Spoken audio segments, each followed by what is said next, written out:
আমার পিছনে রয়েছে বুর্জ খলিফা, পৃথিবীর উচ্চতম বিল্ডিং।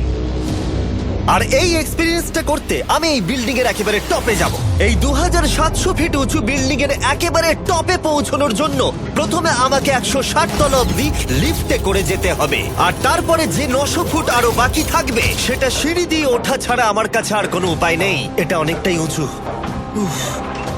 এখনো অনেক সিঁড়ি উঠতে হবে।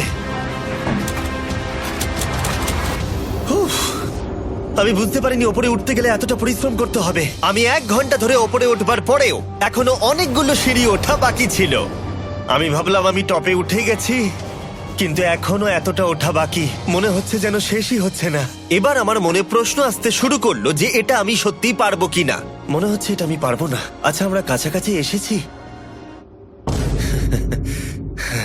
এটাকে তোমরা না ধরতে পারো। এত প্রতিকূলতা সত্ত্বেও আমি নিজেকে বোঝাচ্ছিলাম যে আর কিছুক্ষণের মধ্যেই আমি খুব অল্প সংখ্যক মানুষের মধ্যে একজন হব যারা পৃথিবীর সব থেকে উঁচু বিল্ডিং এর টপে উঠেছে। আমি বুঝে গেছিলাম এখান থেকে ফিরে যাওয়া যাবে না। ঠিক আছে, আর একটু। এই তো, আমি পেরেছি।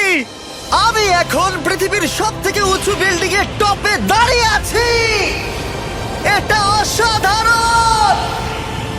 বাপরে, কত উঁচুতে আছি! আমার খুব ভয়ও লাগছে।